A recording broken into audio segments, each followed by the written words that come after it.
क्या आपको पता है रानू मंडल आज भी वेस्ट बंगाल के छोटे से गांव में कूड़ेदान में रहती है? और क्या सच में रानू मंडल आज दिमागी हालत से पागल हो गई है? रानू मंडल का असली नाम रानू मंडल नहीं था और ना ही वो हिंदू थी। और आखिर ऐसा क्या किया बॉलीवुड ने कि वो इस इंडस्ट्री से ही चली गई? ये सब कुछ जानेंगे हम आज की हमारी इस नई वीडियो में। What went wrong to Ranu मंडल।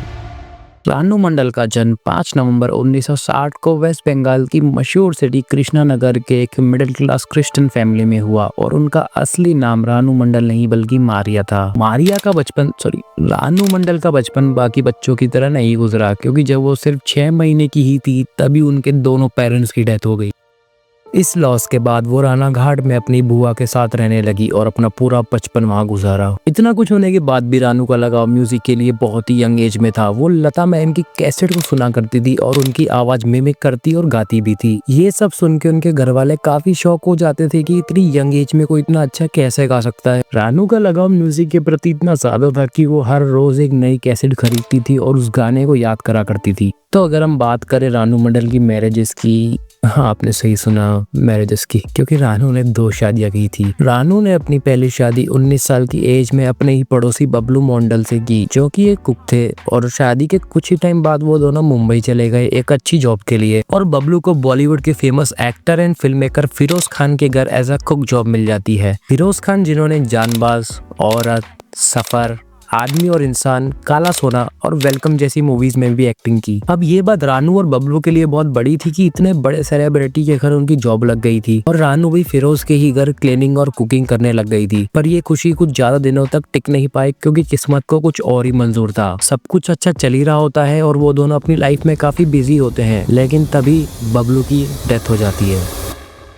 बबलू की डेथ डिप्रेशन और मुंबई में कोई सपोर्ट सिस्टम ना होने के कारण बताई जाती है। और इस इंसिडेंट के बाद रानू को भी जबरदस्ती वेस्ट बंगाल वापस बुला लिया जाता है। पर वहां पर जाके रानू को बहुत गरीबी का सामना करना पड़ता है और सिर्फ सरवाइव करने के लिए ही बहुत डिफिकल्टीज झेलनी पड़ती है। और इसी वजह से उन्होंने राना घाट रेलवे स्टेशन पर गाना गाना शुरू कर दिया, इस उम्मीद में कि लोग कुछ पैसे तो दे ही देंगे। पर हालत इतनी बुरी हो गई थी कि उन्हें डस्टबिन से खाना निकाल के खाना पड़ता था। 21 जुलाई 2019 ये वो डेट थी जब रानू मंडल की लाइफ में सब कुछ बदल जाता है। अर्श से फर्श तक का सफर।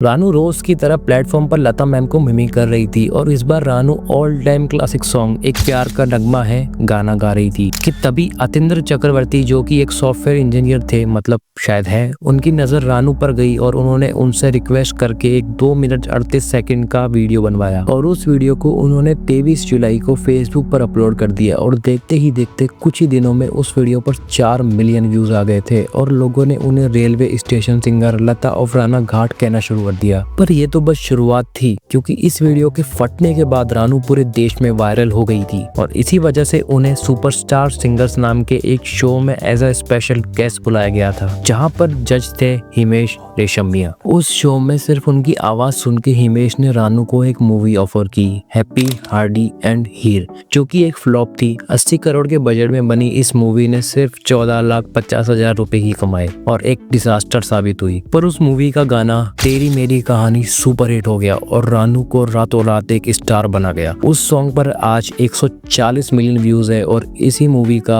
आशिकी में तेरी 2.0 भी बहुत फेमस हो गया था विद 110 मिलियन व्यूज। अब यहाँ तक तो सब बहुत अच्छा चल रहा था, पर यहाँ से ही रानू की कंट्रोवर्सी की शुरुआत होती है। रानू की पहली कंट्रोवर्सी होती है जब इंटरनेट पे एक वीडियो वायरल जाने लगता है, जिसमें रानू की एक फैन बड़े ही पोलाइटली तरीके से उनके शोल्डर पर टैप करके सेल्फी मांगती है और रानू अचानक से गुस्सा होकर कहती है, क्या है ये?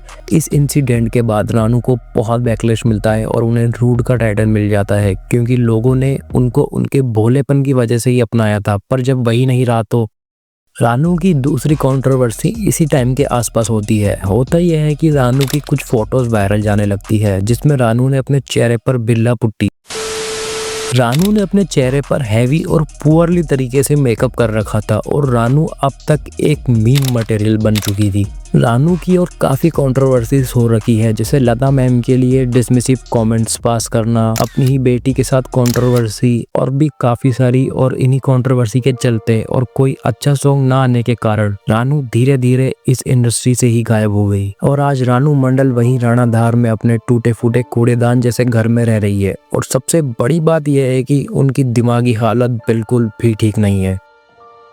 रानू मंडल की इस कहानी से सबसे बड़ी सीख हमें यह मिलती है कि जो आपको मिला है उसकी कदर करो, उसे संभाल के रखो, वरना एक दिन सब बर्बाद हो जाएगा। और रानू मंडल जैसे ही और कितने सारे लोग हैं जो कि अचानक से फेमस हुए और फिर गायब हो गए, जैसे कच्चा बादाम, बचपन का प्यार, महाकुंभ वाली मोनालिसा, दिल पे चलाई छुरिया और भी पता नहीं कितने सारे। तो चलो यारो, आज के लिए बस इतना ही। आपको ये वीडियो कैसी लगी ये ज़रूर बताना, और आपकी कुछ सजेशंस हो तो वो ज़रूर कमेंट करना। मैं आपसे मिलता हूँ अगली किसी धमाकेदार वीडियो में, तब तक के लिए